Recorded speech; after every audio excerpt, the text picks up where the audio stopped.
All right, I want you to sit back for a moment and see if you can identify with one of those following women. The number one, are you the mom who's taking care of the kids until they left for college? And now you're an empty nester and you have way more time to spend on your health. Now would be the ideal time for you to find your dreams, find your passion, and thrive.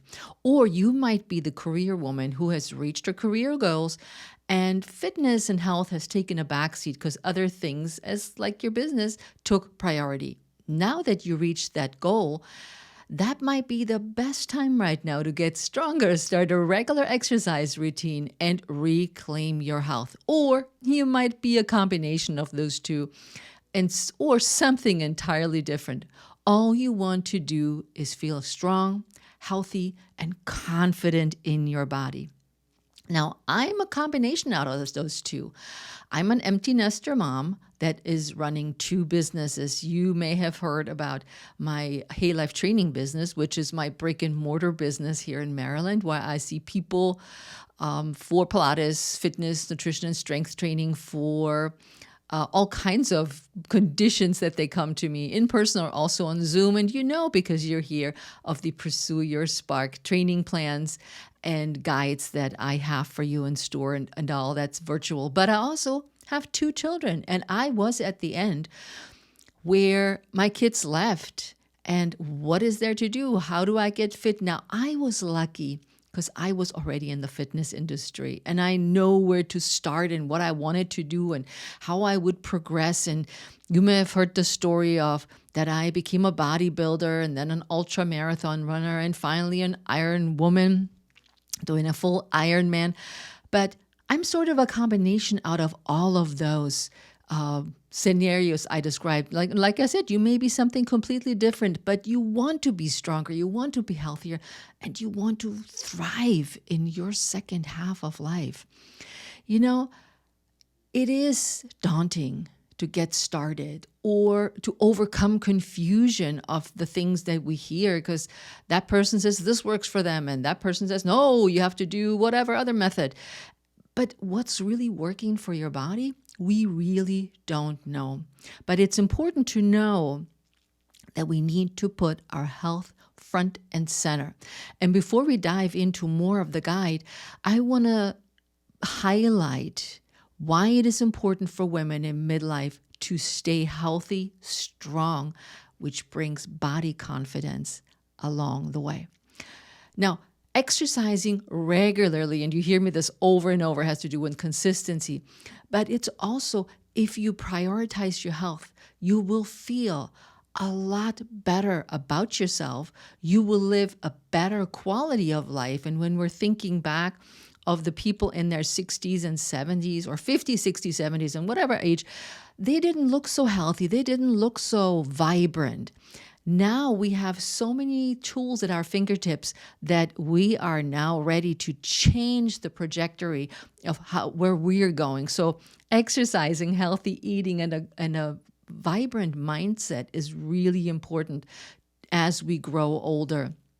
And thinking also about, as we get older, osteoporosis, heart disease, number one killer in women, and diabetes can lead to a less than quality life, having you on medications, you can't move around, the knees hurting. Like when you think of arthritis, you oftentimes think my knees are hurting, I have arthritis, and I have a knee problem, which I think I've shared on one of my episodes before, that I have a big time arthritic knee, so a lot of arthritis. This was a complicated way to explain it, but also meniscus tear, and all this combined will set me up in the future for a knee replacement, but I am doing my darnest not to have that knee replaced as anytime soon.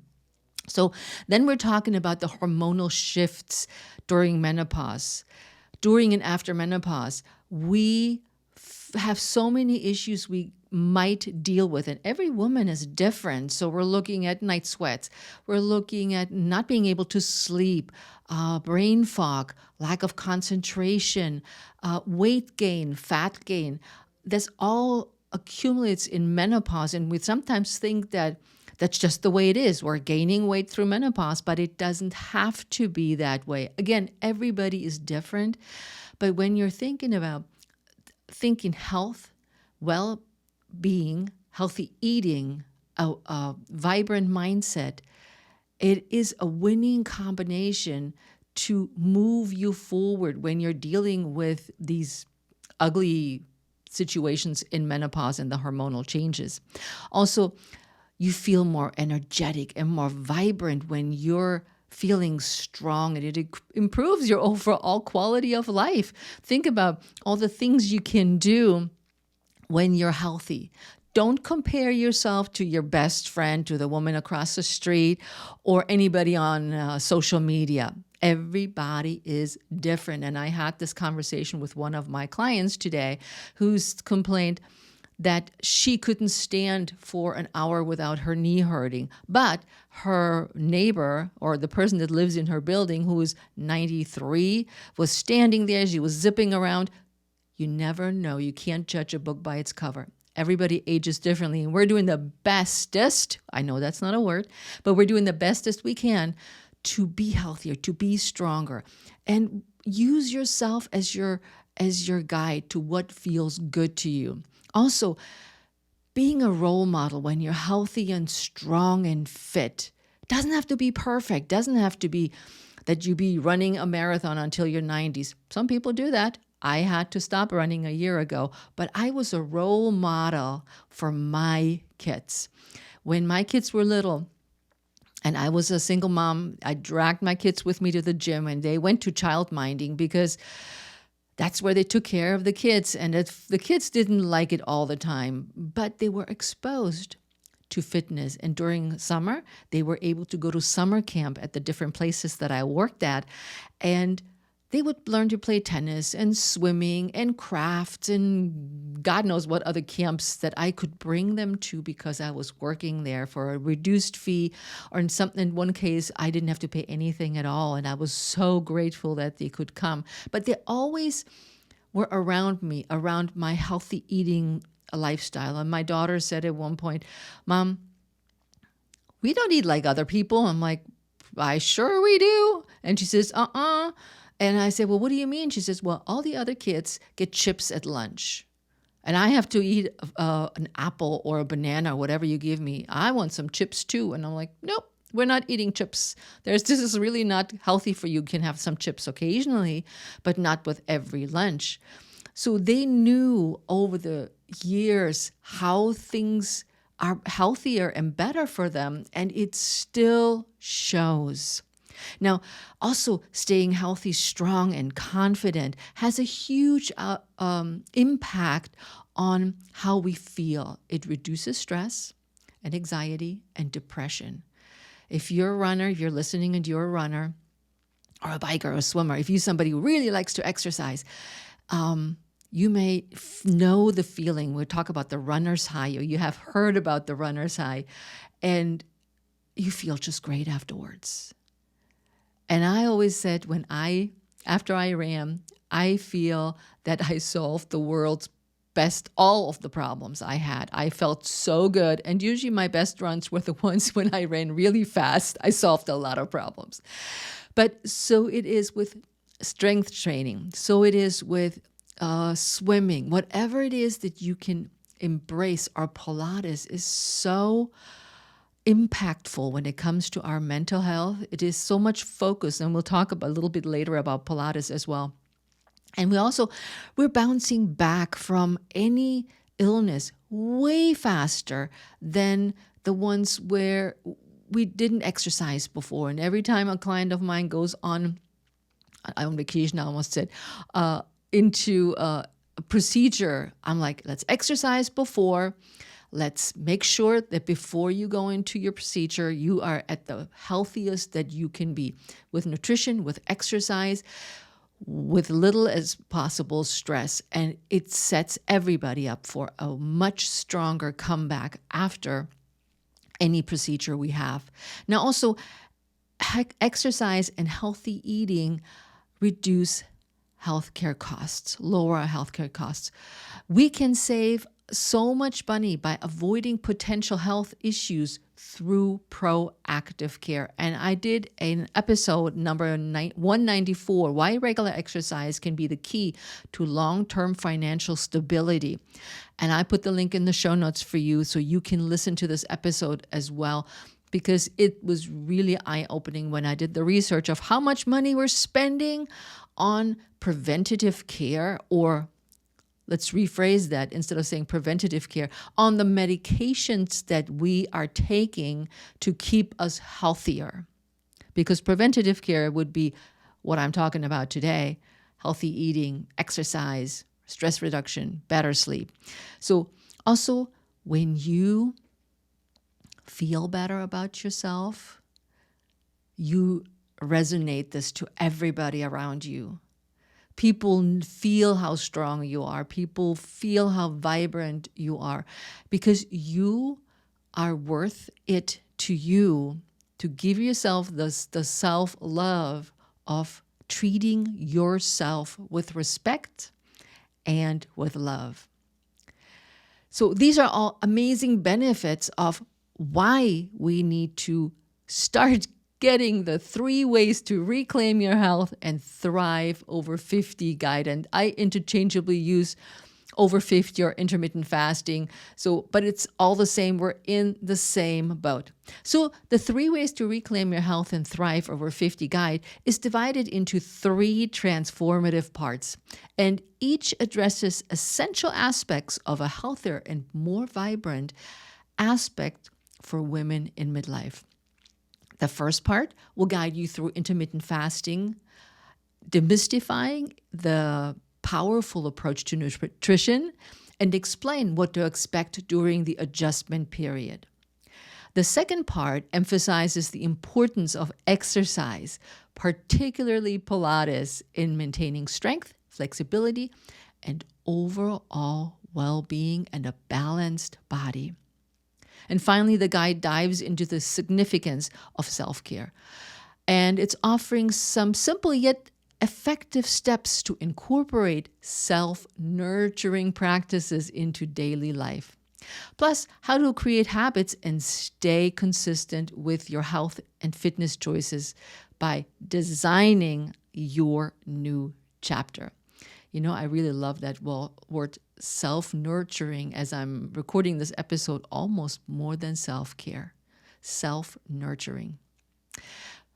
All of my courses are based on the SPARK method, and I will apply that method as I share the steps and how to implement the strategies outlined in the 3 ways to reclaim your health and thrive guide for women in midlife.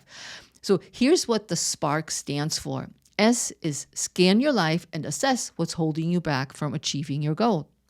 Plan a bold journey by gaining clarity on the changes you want to make. Amplify your power and create a tangible plan to move forward. Rock your roadblocks is the R. When life doesn't quite work out and is unpredictable, we need to figure out how to rock those roadblocks. K is actually for kick Butsky, and I'm replacing that word because it's a little different, by designing your new lifestyle. And these 5 steps apply literally to everything. In the SPARK method, the first step is S, to scan your life and assess what holds you back from achieving your health and fitness goals.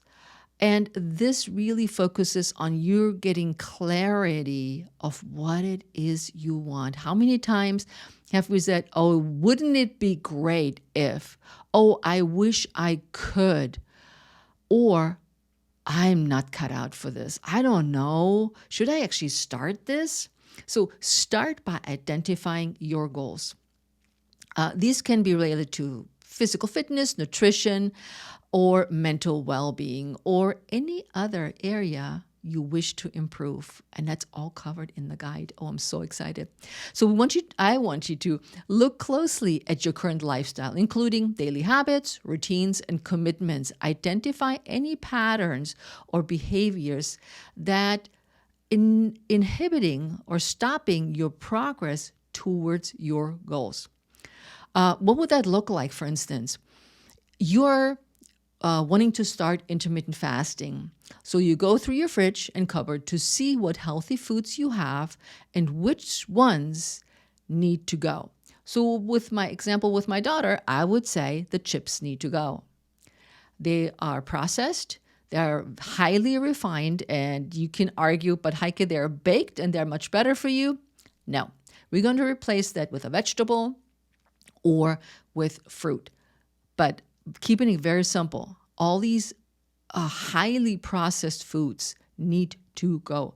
Give it away, donate it, or just I hate to say it because I hate food waste, or dump them.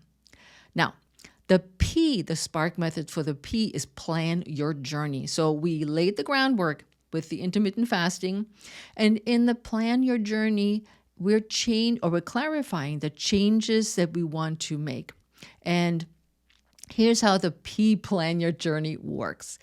The step is all about gaining clarity again on your desired changes and creating a roadmap to achieve them. Begin with small and achievable goals. Okay, don't throw all the bags of chips out. If you went to Costco and you bought a 20 pack of chips, don't throw them all away or give them all away. Maybe most of them and keep a few. I don't go to Costco, but I hear that's what people do. Gradually progress to build the momentum and increase the likelihood that you're sustaining your efforts in the long run. Now, I'm switching a little bit from the chips away to exercise. So what would that look like? Like planning exercise on a daily basis by adding it into your calendar. And remember, it doesn't have to be half an hour, 45 minutes, or whatever you think you should be doing. Do exercise snacks, and I've talked about the exercise snacks before. Do something that is easy for you. Do some wall push-ups, do some marches through the house, run around your kitchen aisle a couple of times. That's all is a beginning. These are all the baby steps I'm talking about. Don't laugh. Running around the kitchen aisle is something my son did. He had set a goal. That's a funny story. I just thought of that. I'd completely forgotten about this. My son had set himself a goal 2 years ago that he will run a mile every day for 1 year. Now, at that time, they were living in California and the air quality was horrific. And it was absolutely unhealthy to go outside. So he actually ran around the kitchen aisle until he had 1 mile. I have a video of this that his friend shot. I'm like, are you serious? And he's like, I have made a commitment. I will do this. I can do this. So he did. So, or you may set an alarm on your phone that says, okay, here it is, time to exercise. That way you'll be more likely to get moving and start creating a habit. The 3 ways to claim your health and thrive for women in midlife includes the first steps to intermittent fasting. You may have been curious about intermittent fasting, but didn't know where to start, or it sounded really scary because you're not sure if you're cut out for it. Here again, I want to mention the benefits of intermittent fasting because there are just so many, and it has worked for so many women. I want you to start it, and we're starting it with non-intimidating steps in the guide. So many of us experience weight gain in menopause, but also post-menopause. Intermittent fasting can help with weight management, body fat loss, and regulating insulin levels and reduce insulin resistance, supporting a hormonal balance during that time. So no more cravings or very fewer cravings, and no more like slumps after we have that snack when we had a sugar high, and then we go, oh no, now I need more. I need more of that. And your body craves that when the insulin levels go up and down. Intermittent fasting also promotes cellular repair and autophagy. This is the process of where the cells are removed, or the unhealthy cells are removed within your gut, and the gut produces new healthy cells that are promoting longevity and a healthy gut. So when you're thinking bloating, intermittent fasting is amazing for that. Also, intermittent fasting is known to reduce brain fog for women in midlife, and it can enhance mental clarity and focus. So I'm not going too deep into this because it is for beginners. And so many women have reported that they feel way more energized and have way more energy while they're fasting, as opposed to going through this exhaustive insulin levels, cravings, down, up, down. It started boosting their metabolism because they kept their insulin levels stable and no more up and down. It's really amazing.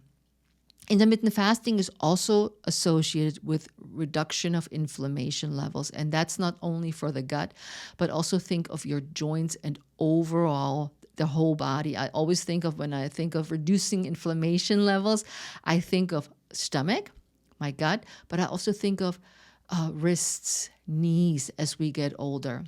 And one of the things that's really amazing for intermittent fasting, it's flexible. As you work your way through the 3 ways to reclaim your health and thrive guide for women over 50, you'll find 2 ways to incorporate intermittent fasting easily into your day. The 2 approaches I've outlined in the guide are particularly suitable for newcomers to fasting. It provides a seamless transition from not fasting to intermittent fasting without causing a disruption in your daily routine.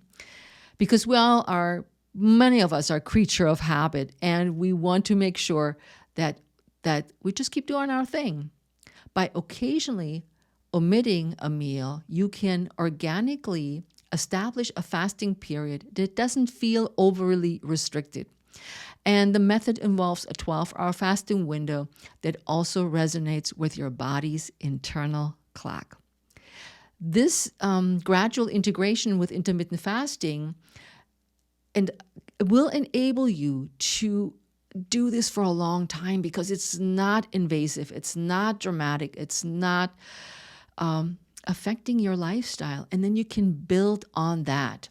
For more information, I also recorded an episode called The Easy to Follow Intermittent Fasting Guide for Newbies. This is also a blog post that you can read, but you can find more information about intermittent fasting if you like to read up on intermittent fasting a little bit more.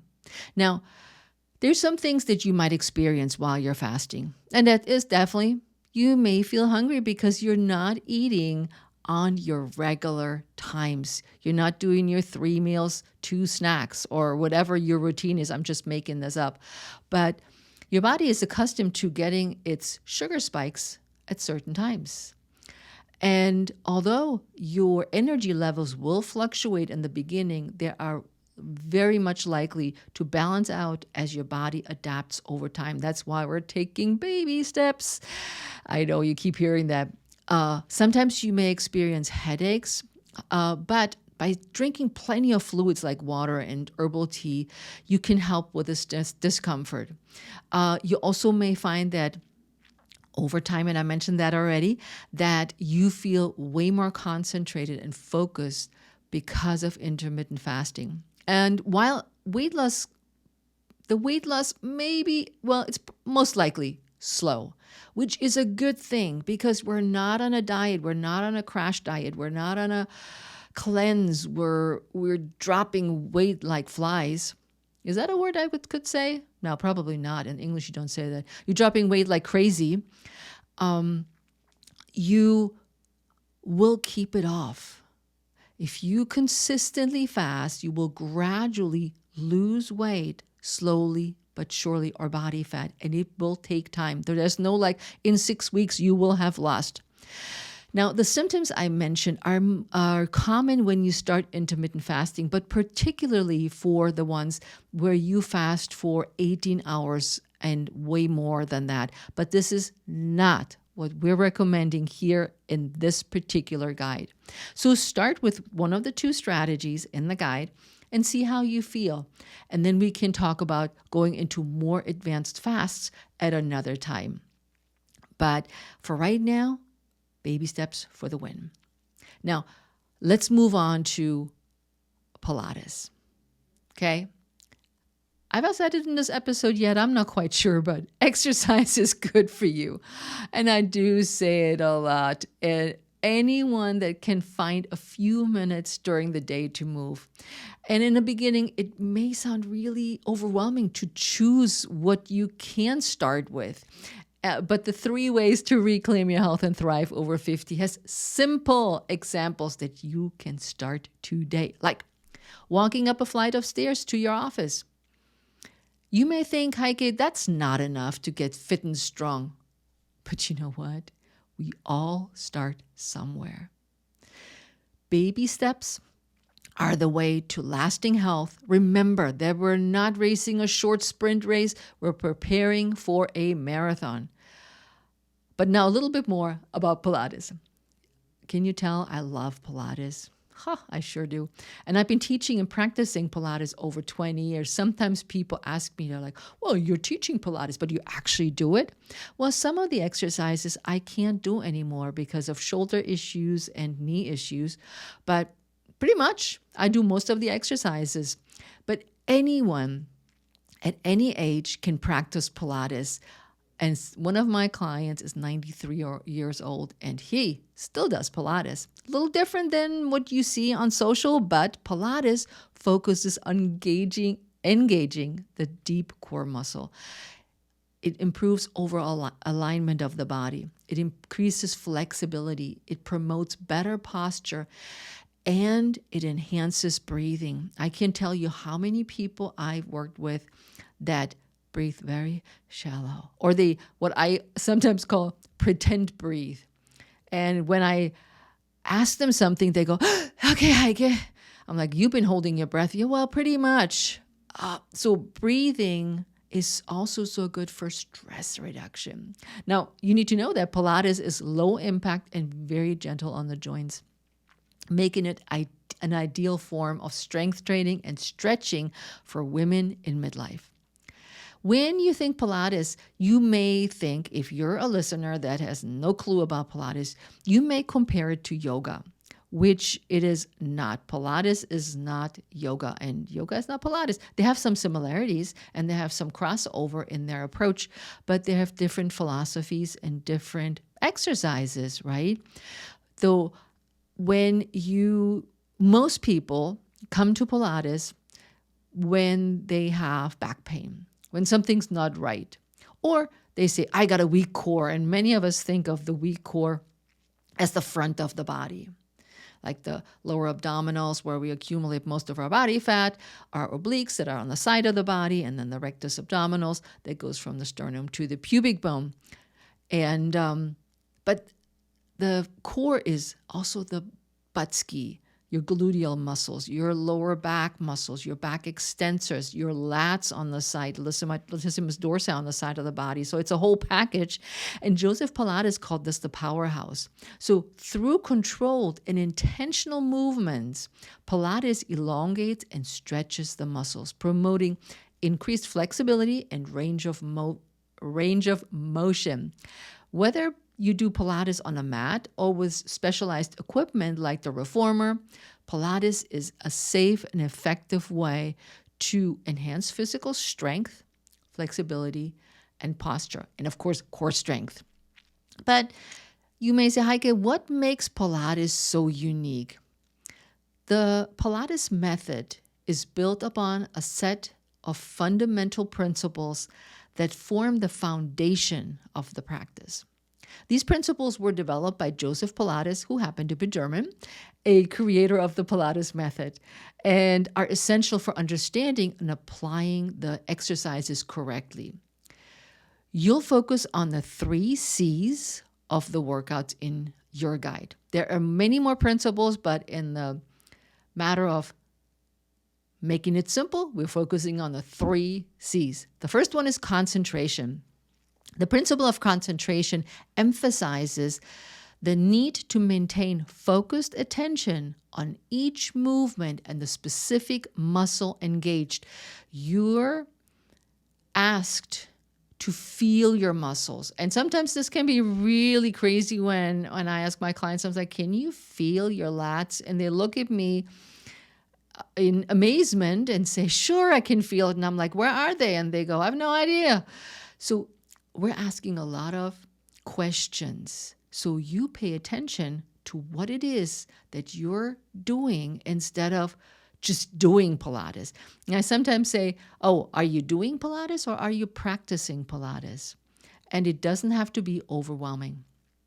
Then secondly, there's control. Control is front and center in Pilates as it involves executing movements with precision and fluidity. We do every exercise in Pilates with controlled, deliberate movements to maintain proper form and prevent strain or injury. So there's no jerky movements, there's no bouncy movements. There's always control if you are using a reformer, if you know what that is, a machine that has resistance via springs. We were maintaining resistance throughout the movement. If you're doing the mat work, we're asking you to maintain connection with your core, with your legs, with your arms. So everything is always connected, which brings me to centering. The 3 C's are fantastic. Centering refers to the activation of the body's core muscle, also known, I mentioned that before, the powerhouse. These muscles include the abdominals, back, pelvic floor muscles, provide stability and support during Pilates exercises. So if you have a weak pelvic floor, Pilates could be a great support for you and your back as well. By incorporating all 3 principles, plus the other ones that you might learn along the way, but not in this guide, you can experience the full benefit of a holistic exercise method, enhancing physical strength, flexibility, balance, better posture, and just feeling great after a Pilates workout. In the guide, I'll show you 3 exercises you can practice at home. They're easy to understand, and you can string them together into a little mini workout. Also, as a resource, I am sharing the link to my post on how to start Pilates over 50 at home to get a little bit more ideas of what you can do, and there's a couple more exercises there for you if you're like, yay! But remember, baby steps, don't go overboard.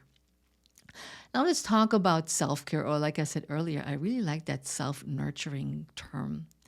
It is super important for your overall well-being, especially as we age. It is so neglected. As life gets busier and responsibilities pile up, we tend to put our needs on the back burner. But self-care or self-nurturing practices are a significant part of how we feel and function daily. Remember that now we're putting our needs first. We're embracing new opportunities, and we make positive life changes. And I have some examples for you in the 3 Ways to Reclaim Your Health and Thrive Guide for Women in Midlife. How about a simple one? Take a warm bath. It is wonderful. It's relaxing. You can unwind for your stress and you feel good and smushy afterwards. And then you're getting a good night's sleep. And that's essential for your energy and mental clarity as well. There's nothing better than getting up in the morning and feeling refreshed. And practicing self-care or self-nurturing is not a luxury. It's a necessity, if you ask me, to maintain a balance and resilience in everyday life. Start with some of the suggestions in my guide. Now, how do we build habits and how do we stay consistent with those habits is really, really important, because they are the driving force behind long-term success in any endeavor, especially when it comes to improving your health. So what is a habit? I know you've heard it before, but it's sometimes good to hear it again. A habit is something that we do over and over again without thinking about it. It has become automatic and part of your daily routine. And how do we create consistency? By doing aforementioned habit over and over again. Like walking 15 minutes daily and repeating this habit daily or every other day, is how we become consistent. Consistency is critical. So start small and gradually and build on your habits. And I got a message today from running friend of mine, and he just had his knee replaced. And it was interesting because this week on social media, I talk about consistency while on vacation. So you can see that this episode airs a little bit later, but that's still valid. So he said, oh, people say that I'm rigid when I'm consistent. And he said, one day I exercise, I do cardio, and one day I go to the gym and I do strength training. And people say I'm really rigid because I am doing this day in, day out. And I fist pumped him through the internet. And I said, this is fantastic. And it's not rigid. It is consistent. And you know how good you feel. So make your first goal so small that you don't even notice. Think, it's not even noticeable to you, like the fasting overnight. Think of it that you're building on those baby steps and they add to more and bigger steps in the long run. And for instance, pick a food you enjoy eating, because if you don't like kale, you won't keep eating it. So maybe pick spinach instead and include it in your meals more often. If you miss the day and think, now I have to start all over again because you think, oh, now I wasn't cut out for this, give yourself a break and pick up where you left off. So you see, by building healthy habits that you keep going or keep doing regularly to create consistency, and follow some of my examples in the 3 ways to reclaim your health and thrive in midlife, you can take small steps towards a healthy, vibrant midlife, helping you stay on track of your goals. Now it's time to put our next step into action, which is A for amplify from the Spark method. And it involves creating a plan to move forward, to put it all together one step at a time. So here's some ideas of how you can amplify your power and craft your action plan. So many women tell me that they fell off the wagon and they have to start all over again, feeling really frustrated. But that's not true, because yes, it's true that you're frustrated, but it's not true that you fell off the wagon again. Because one of the things that I think about, or the way I think about it, is that with each failed attempt, you learn more about yourself and what works for you and what doesn't work for you. It doesn't mean you start totally from scratch and it's all the things that you learned or the things you've gained in the last attempt are not valid for going forward.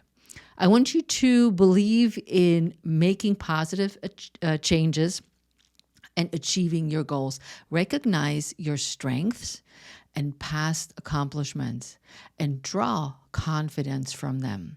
So if you said, okay, let's use as an example that you started intermittent fasting, but you started out with 18-hour of fasting and you just could not sustain it.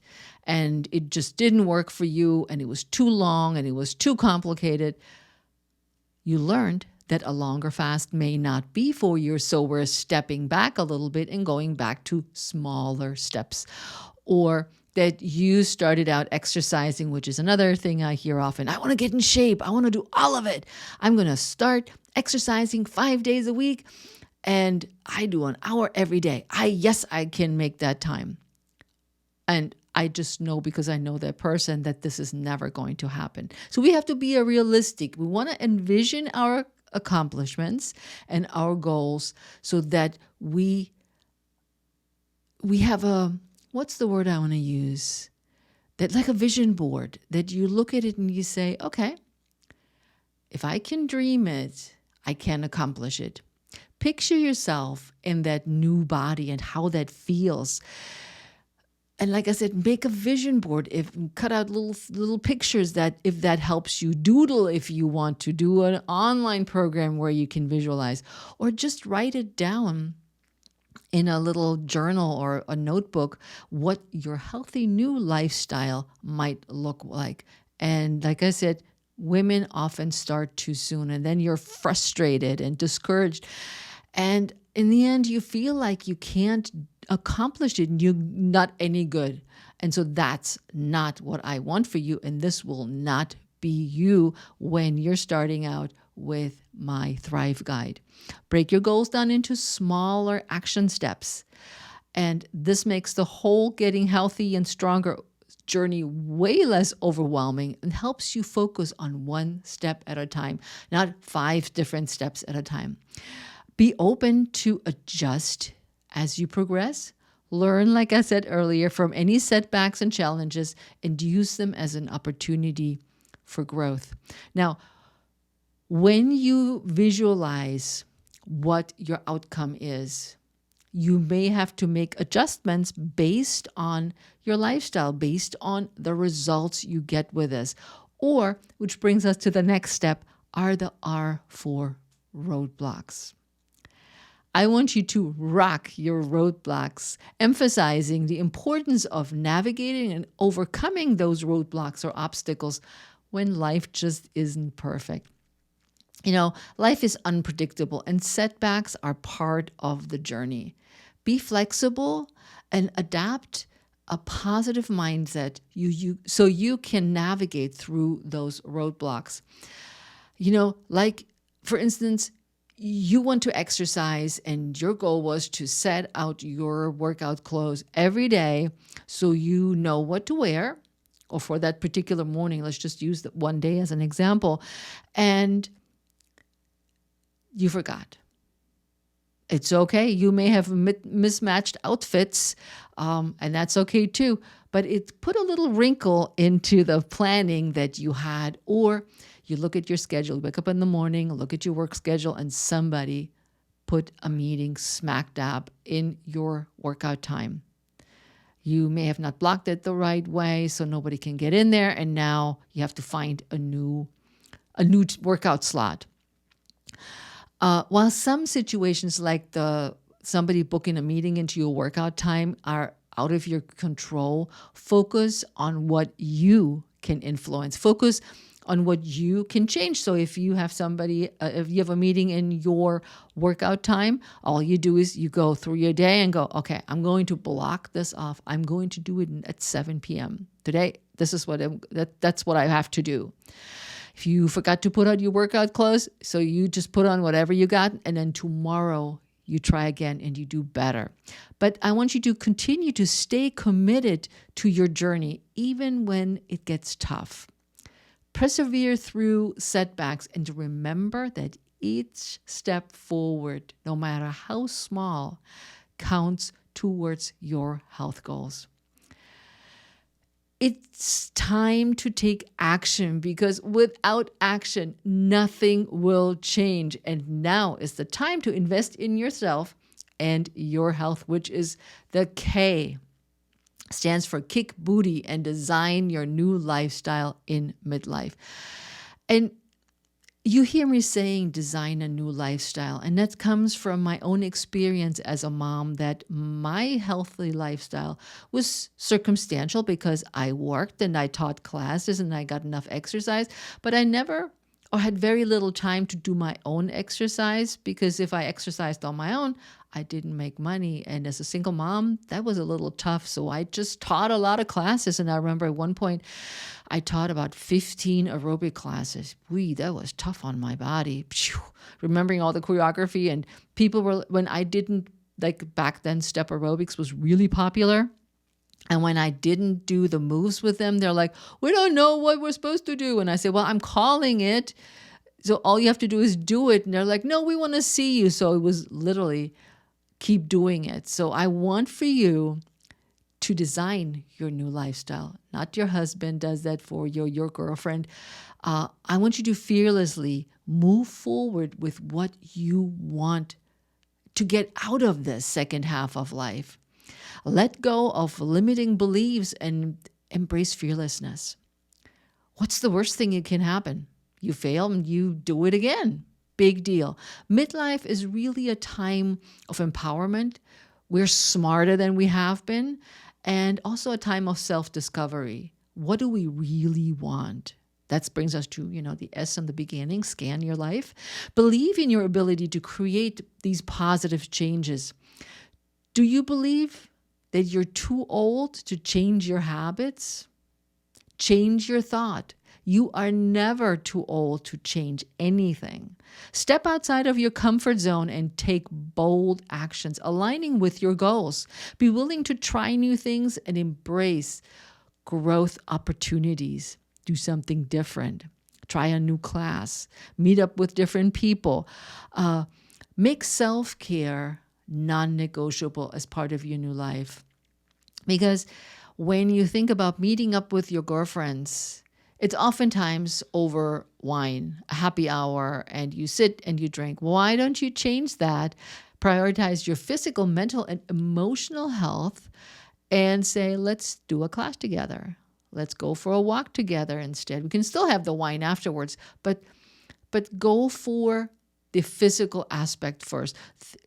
Choose the place where you have happy hour, where you know that you can eat something else other than French fries and fried onion rings with blue cheese dip. That just came to mind because that's oftentimes a cheap happy hour dip offering. So you are in the driver's seat. Celebrate each milestone and achieve on your new path. Acknowledge your progress and use each success as a motivation to keep going with your dream lifestyle. Take what you learned in the 3 ways to reclaim your health and thrive in midlife and implement one of the strategies at a time. As I always say, baby steps for the win will bring sustainable results. We want to bring about a healthy change in midlife, and we do that with what we got because that's all we need. It used to be one of our running shirts slogan. All you need is all you got. Everybody's starting point is different.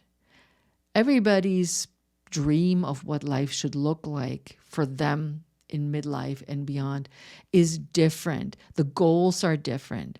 You may want to be fitting in last year's clothes. Somebody else will I just want to be more flexible. I want to touch my toes.